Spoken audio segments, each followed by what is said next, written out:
vamos a hablar un poco de la sostenibilidad, del papel de esas certificaciones de sostenibilidad que, como decía Ignacio, están apareciendo muchísimas y a veces nos vuelven un poquito locos. Vamos a intentar explicar por qué existen tantas y qué razón tienen, qué beneficios tiene el que haya tantas, así como también podemos clarificarlo un poco.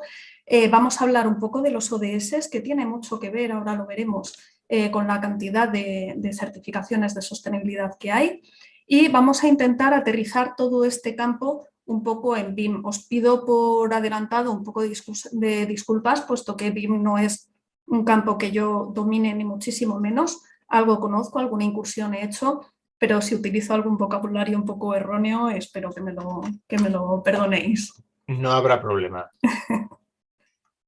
Bueno, vamos a empezar por el concepto de sostenibilidad. Nosotros nos estamos encontrando en muchas ocasiones que hablamos de sostenibilidad y enseguida empezamos a pensar en la eficiencia energética, ¿no?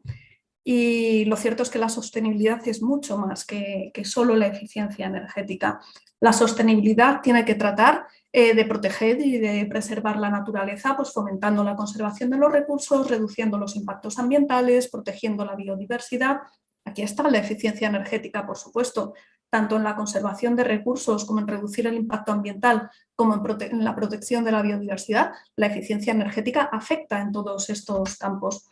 Pero también la sostenibilidad tiene que hablar desde el punto de vista de la economía, de hacer proyectos, en nuestro caso estamos hablando de edificios, que supongan un incremento de valor, que reduzcan los costes en todo el ciclo de vida, que promocionen la economía circular, que reduzcan los riesgos futuros. De nuevo, la eficiencia energética tiene mucho que ver en todos estos campos. Supone una buena eficiencia energética, sin duda un incremento de valor del edificio, sin duda se reducirán los costes en todo el ciclo de vida y de algún modo, según cómo se incorpore, puede fomentar la economía circular.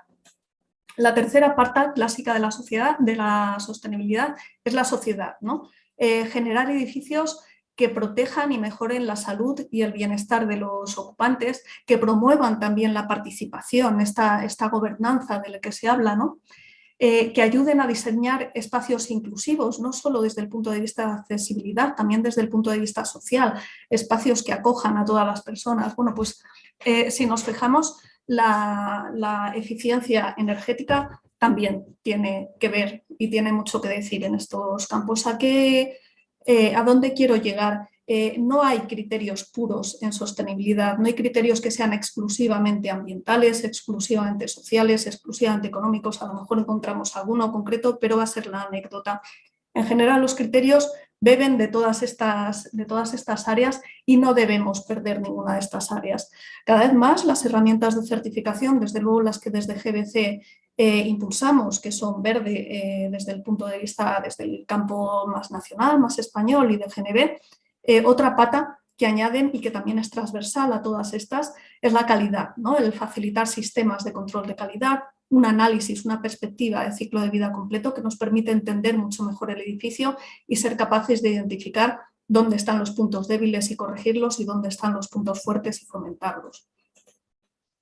Dejando claro qué es un poco lo que una certificación de sostenibilidad debería evaluar, nos vamos a encontrar certificaciones como las que ha comentado Ignasi. WELL, por ejemplo, es una certificación que se centra en la pata de sociedad y especialmente en salud y bienestar. Por supuesto que tendrá criterios que tengan mucho que ver con la protección de la naturaleza, hablan mucho de la biofilia, que tengan que ver con la economía.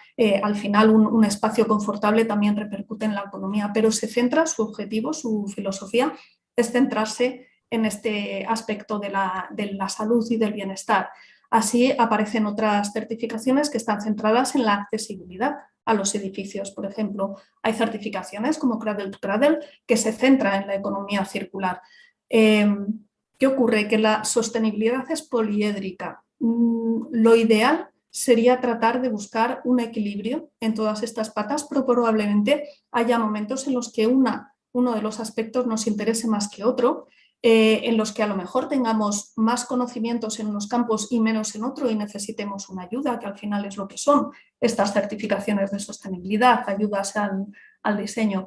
Esta es la razón de que existan tantas tantas certificaciones, de que sigan surgiendo, porque cada vez que se detecta un problema, una necesidad, aparece una certificación capaz de cubrir esta necesidad y de ayudar al proyectista, al promotor, a solventarla y a dar una respuesta.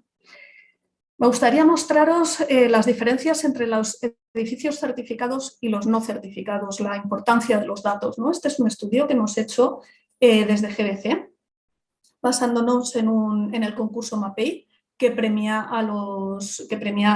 edificios que tienen una base de sostenibilidad. Lo primero que se evalúa es la sostenibilidad y luego se da un premio a la calidad arquitectónica. Bueno, pues nos encontramos que evaluando distintos aspectos, la energía, los recursos naturales, salud y confort, la integración y la gestión, había unos edificios que tenían este tipo de gráficos que tienden a ser triangulares, que son muy buenos, dan unos resultados excelentes en algunas áreas, pero hay otras áreas que se quedan más olvidadas, ¿no? Y luego nos encontrábamos otro grupo de edificios que sí tenían unas gráficas más pentagonales, más equilibradas. Cuando vimos esto dijimos, anda, qué curioso, ¿cuál es la razón, ¿no? Empezamos a analizar cada uno de los edificios y nos encontramos que casi siempre, no siempre, no es estrictamente necesario, pero casi siempre, los edificios que tenían certificaciones de sostenibilidad pertenecían al grupo, a la fila de abajo, ¿no? Eran aquellos edificios capaces de mostrar esa gráfica pentagonal, de mostrar las fortalezas en cada una de las áreas. Por eso son importantes los datos, no solo hay que saber hacer las cosas bien, hay que saber contar las cosas bien, ¿no? BIM nos ayuda muchísimo a esto porque una de las cosas, por no decir que la espina dorsal de BIM es ser una base de datos integrada en el proyecto y capaz de contarnos de forma muy fácil cómo funciona nuestro edificio desde muchos puntos de vista, desde muchas dimensiones, como nos estaba contando Ignasi. Si nos vamos a los objetivos de desarrollo sostenible, yo creo que ya más o menos todos los hemos visto, esta gráfica, otras similares, estamos viendo que son 17 los objetivos de desarrollo sostenible que contemplan entre los 17 hasta 169 metas que se han marcado para 2030. Aquí volvemos a ver ese carácter poliédrico de la sostenibilidad. Aquí volvemos a ver las muchas caras, los muchos matices, los muchos puntos de vista, los muchos acercamientos que tiene la sostenibilidad. Todos son importantes, por supuesto, pero dependiendo de cuál es la actividad que estás realizando, dependiendo del momento en el que te encuentras, unos tendrán más fuerza que otros. ¿Cómo podemos empezar a dar un poco de claridad a este mundo que al principio pues, nos puede resultar confuso? Nos podemos perder en una primera aproximación. Bueno, aquí os estoy mostrando la respuesta que está dando la Comisión Europea a la sostenibilidad en la edificación. Desde Europa se han planteado estos 6 macroobjetivos que, como veis, contemplan algunos de ellos el ámbito ambiental, pero también el social y también el económico. Y pretenden, detrás de ellos hay 16 indicadores y pretenden ser los indicadores claves que hay que medir de forma mínima, como mínimo, en un edificio para evaluar y para conocer su sostenibilidad. Bueno, pues esta sería una forma de acercar todas las herramientas y de establecer un poco de claridad. Muchas de las herramientas, una gran parte de las herramientas que están operando en Europa, sobre todo las que tienen un desarrollo europeo, estamos incorporando estos indicadores y esta metodología de cálculo propuesta por Europa. ¿Qué va a ocurrir? Que va a seguir habiendo un montón de sistemas de certificación, va a seguir habiendo muchas aproximaciones, pero vamos a saber que para estos 16 indicadores todas vamos a tener el mismo método de cálculo. Por tanto, nuestros resultados van a ser comparables. Por lo tanto, vamos a sumar en toda Europa nuestras experiencias en lugar de tener las experiencias atomizadas, cada una con distintos números de edificios, distintas tipologías, mayor o menor peso según el país en el que estemos hablando. Gracias a Levels vamos a poder sumar esas fuerzas y vamos a poder mostrar, dar una imagen de cómo está el sector de la edificación en Europa. Porque una de las cosas importantes de los datos es que no solo nos sirven a nivel individual para poder mejorar nuestros edificios, sino que agregados y a nivel general, sumando mucha cantidad de datos, vamos a poder dar una imagen de dónde nos encontramos, en qué punto estamos, de modo que se puedan establecer políticas mucho más certeras y sobre todo realistas también, capaces de dar una respuesta a las necesidades del sector. Las herramientas que nosotros trabajamos, hablo de estas, pero entenderlo como algo genérico. Las herramientas de sostenibilidad en general tienen un espíritu muy global, por eso nos metemos en sostenibilidad. Tienen un compromiso de responder y de alinearse a las distintas políticas estratégicas, tanto a las de carácter global, de carácter mundial, como serían los Objetivos de Desarrollo Sostenible, como las desarrollados en Europa, como pueden ser los indicadores de Levels, que os acabo de comentar, o los indicadores de taxonomía para las finanzas sostenibles, que también se está poniendo en Europa, que es un marco también que define cuál es una actividad económicamente sostenible en Europa, que por tanto va a tener más facilidades para acceder a financiaciones. Bueno, ¿qué es lo que...? Bueno, os lo cuento un poquito antes. Si nos volvemos a meter en los Objetivos de Desarrollo Sostenible, esta es una propuesta del Instituto de Estocolmo para la Resiliencia, en la cual desgrana los 17 Objetivos de Desarrollo Sostenible en las 3 áreas clásicas de la sostenibilidad y plantea que la base de todas ellas sería la biosfera, serían los indicadores ambientales, los que tienen que ver con la protección del medio ambiente. ¿Por qué es? Porque este medio ambiente, esta naturaleza, es la que soporta la vida. Por tanto, si no tenemos una naturaleza, un entorno, un planeta sano, no va a poder sostener la vida ni de animales y desde luego incluidos humanos, ni plantas, etcétera, etcétera. A partir de ahí, después de tener este planeta sano, empezamos a hablar de la sociedad, sería la segunda capa, ¿no? La sociedad debe ser sana también, debe tener protegido su salud, su bienestar, debe evitar las desigualdades, debe tener una oportunidad de trabajo, debe tener posibilidades de educación, etcétera, etcétera. Los ocho objetivos de desarrollo sostenible que están centrados en la sociedad. El tercer aspecto sería la economía. Aquí tenemos 4 ODS que hablan específicamente de cómo desarrollar la economía. Y el objetivo 17 ata todas estas capas, de modo que nos plantea esa sinergia, ese saber trabajar en común, saber apoyarnos en todos los retos que tenemos. En el fondo, los ODS de lo que nos están hablando es de que necesitamos un cambio de actitud, un cambio en la forma de pensar, en la forma de actuar, en la forma de entender nuestro mundo. Aquí tenemos una infografía que hizo ya hace algunos años el World Green Building Council, en el cual se destacan los 9 objetivos de desarrollo sostenible que tienen más implicación en la edificación, en el mundo edificado. Y vemos que, dependiendo de qué ODS estemos hablando, tienen un peso mayor o menor. Por supuesto, el consumo responsable y la producción, que al fin de cuentas es la economía circular, tiene mucho peso en el mundo de la edificación y la edificación debe ser capaz de darle respuestas. Por supuesto, las ciudades sostenibles y las comunidades sostenibles también. Los edificios son los que generan ciudad, entonces tenemos mucho que decir. Bueno, esto para ver que lo mismo que es poliédrica, hay, como os vengo diciendo, aspectos que tienen una mayor importancia según la actividad que estemos mirando. Bueno, los distintos ODS se desgranan en las 169 metas que os he comentado, no vamos a entrar a hablar de ellas, por supuesto, y cada una de estas metas tiene unos indicadores que están establecidos a nivel país. En España, por ejemplo, es el Instituto Nacional de Estadística el que va haciendo ese chequeo de los indicadores. He elegido el objetivo 11, el de lograr que las ciudades y los asentamientos humanos sean inclusivos, seguros, resilientes y sostenibles, porque quizá es el objetivo que de una forma más natural podemos entender su relación con la arquitectura, con los edificios. Pero si nos vamos, por ejemplo, a la segunda meta, ¿no? A la que pone que está explorando la fuente de datos, nos plantea como indicador la proporción de la población que tiene fácil acceso al transporte público, desglosado por sexo, edad y personas con discapacidad. Las herramientas de sostenibilidad, prácticamente todas, tenemos indicadores en los cuales analizamos la proximidad del edificio al transporte público. ¿Vamos a incidir en que haya una mayor población cercana y con capacidad de acceder a este transporte público? Pues en cierto modo sí, pero probablemente no vamos a dar respuesta, no vamos a dar datos a este indicador.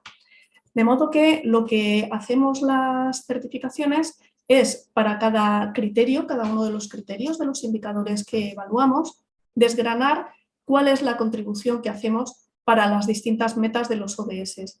En el caso de verde, hemos establecido 3 niveles. Podemos hacer una contribución indirecta, no es claramente, no estamos interviniendo en ese indicador, pero de algún modo tiene que ver. Por ejemplo, aquí estamos hablando de un criterio de verde que habla de la demanda de calefacción y refrigeración, de tratar de reducir esta demanda. Si nos vamos a la meta del objetivo 9 de industria e infraestructura, de modernizar la infraestructura y reconvertir las industrias para que sean sostenibles, bueno, pues reducir la demanda de los edificios de un modo directo no interviene, pero sí que reducir la demanda de los edificios nos obliga a pensar mejores sistemas de aislamiento por el exterior, a pensar mejores tipos de carpintería, con lo cual de modo indirecto sí estamos contribuyendo a él. Luego hay otras metas a las cuales contribuimos de modo moderado. Se ve claramente la afección, la relación que tiene, pero no es tanto como el sustancial, donde claramente el objetivo está relacionado. En el caso de este indicador, por ejemplo, la meta 7, del acceso a una energía asequible y sostenible, dice de aquí a 2030 duplicar la tasa mundial de mejora de la eficiencia energética. Bueno, pues si hacemos edificios con una baja demanda en calefacción y refrigeración, claramente estamos contribuyendo a este objetivo, ¿de acuerdo? Esto para que os lo cuento para que veáis que las herramientas todavía no tenemos unos indicadores, eso hay que pensar, unos indicadores que estén perfectamente relacionados, no tanto a nivel país, sino relacionados con el mundo de la edificación. Lo que sí podemos decir es hasta qué punto estamos contribuyendo a las diferentes metas. Visto esta primera parte de certificaciones y la relación de la sostenibilidad con los objetivos de desarrollo sostenible, quiero aterrizar un poco en el mundo de BIM y en el mundo de la sexta dimensión de BIM de la sostenibilidad. Y os voy a contar muy por encima una experiencia que tuvimos, terminamos el año pasado, con el Instituto Tecnológico de la Edificación de Cataluña para desarrollar esta sexta dimensión en su programa ECOP. Ellos tienen un sistema, un protocolo que facilita la creación de objetos BIM. Es una base de datos gratuita en la cual además cualquier empresa puede aportar su sistema constructivo, su material, lo que le interese de forma abierta. ¿Qué es lo que nos planteamos? Bueno, vamos a analizar no solo nuestras certificaciones, Verde y DGNB, sino también las más utilizadas en el ámbito español, como son LEED o BREEAM. Cogimos las 4 certificaciones, estuvimos analizando los indicadores, estuvimos analizando qué datos son los que necesitaban, los que pedían, estuvimos contrastándolo, veíamos que en muchos casos el dato que se solicitaba era el mismo, en otros casos a lo mejor cambiaba la unidad en la que se pedía un dato, a lo mejor cambiaba el método de cálculo para obtener ese dato. Entonces tuvimos que hacer una labor de elegir cuáles eran los indicadores más claros, más importantes, los que tenían mayor conexión en cuanto a metodología de cálculo, unidades en los que se evaluaba, etc. Y a partir de ello volcamos toda esta información en ECOP, de modo que ellos incluyeron algunos aspectos de sostenibilidad. Especialmente nos centramos en la pata medioambiental, que es la que tiene todos los protocolos de cálculo de indicadores, de metodología de cálculo más desarrollados. ¿Con qué nos encontramos? Bueno, pues con que teníamos distintos tipos de atributos para crear los objetos BIM. Por un lado, los atributos IFC, que serían atributos internacionales, vienen definidos por una norma internacional y están claros y utilizados en cualquier herramienta que utilice BIM, en cualquier base de datos que utilice BIM. Luego generamos una serie de propiedades que eran específicas de ECOP que complementaban estos indicadores internacionales de IFC, que se basaban en necesidades y normativas técnicas nacionales. Por ejemplo, que necesita un proyecto arquitectónico contar para justificar el cumplimiento del código técnico de arquitectura, ¿no? Aquí en este apartado es donde incluimos las características, todas las propiedades que solicitábamos las herramientas de certificación, los sistemas de certificación de sostenibilidad, y les encontramos hueco, los definimos para poder integrarnos.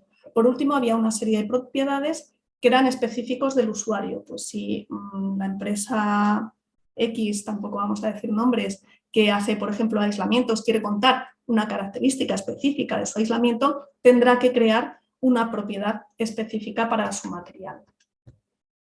Bueno, pues nos encontramos con tres tipos de datos, ¿no? Por un lado, los datos técnicos, que eran los necesarios para el normal desarrollo de un proyecto, para justificar cómo se estaba contando el cumplimiento reglamentario de un producto, o las emisiones de compuestos orgánicos volátiles, la transmitancia de un material, este tipo de datos.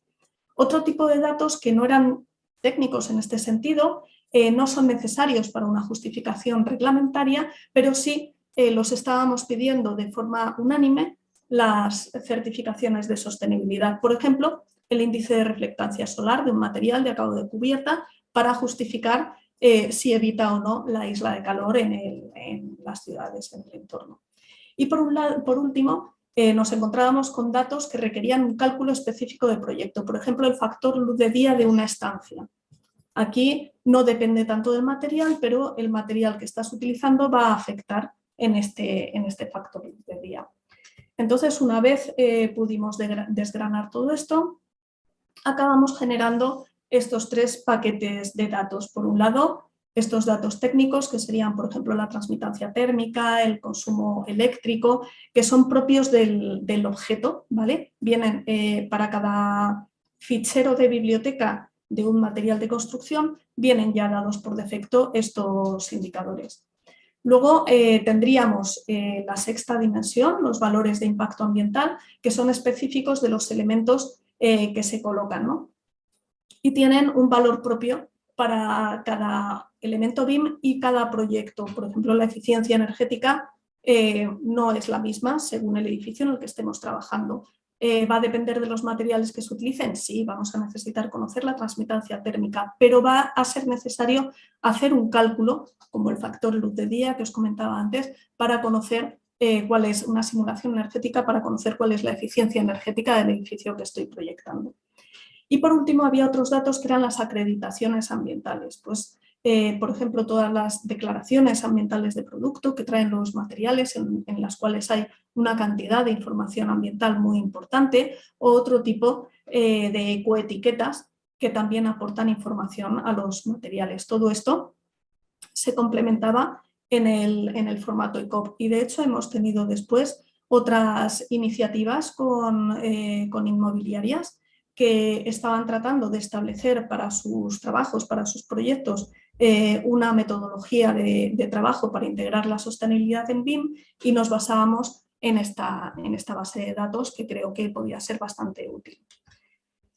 Bueno, ya para cerrar, contaros tres conclusiones solamente. La primera, la idea de que la sostenibilidad es compleja, es poliédrica y no deberíamos desequilibrar ningún aspecto. Aunque haya momentos en los que uno nos pueda parecer más importante, no deberíamos centrarnos únicamente en un aspecto de la sostenibilidad porque podemos estar creando un perjuicio significativo en otros aspectos. Esta es una idea que ha traído taxonomía y que me parece súper interesante, que es, vale, tú puedes aportar mucho en eficiencia energética, por ejemplo, pero si no cuidas esa eficiencia energética puedes estar creando un problema a la salud de los usuarios. Entonces, tenemos que cuidar ese equilibrio entre todas las patas de la sostenibilidad y no perder los puntos de vista.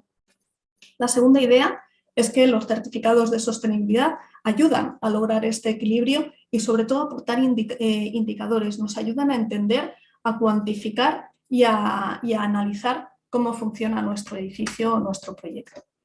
Y por último, entender que BIM nos permite racionalizar los cálculos y la recopilación de información. Si hacemos un buen proyecto con BIM, si vamos en cada una de las etapas que hay que realizar para hacer un proyecto con BIM, aportando la información necesaria, por ejemplo, hacer un análisis de ciclo de vida, no será una tarea costosa, no será una tarea muy gravosa a la que nos enfrentamos ya con el proyecto terminado y empezamos a sudar o tenemos que pagar un montón de dinero a una empresa externa para que nos ayude a hacerlo. Si hemos hecho el proyecto con BIM en condiciones, bien hecho, cuidando que cada uno de los materiales tengan la información medioambiental necesaria, luego hacer un análisis de ciclo de vida prácticamente será darle a un clic a un programa, con lo cual nos va a ayudar muchísimo a realizar nuestro trabajo.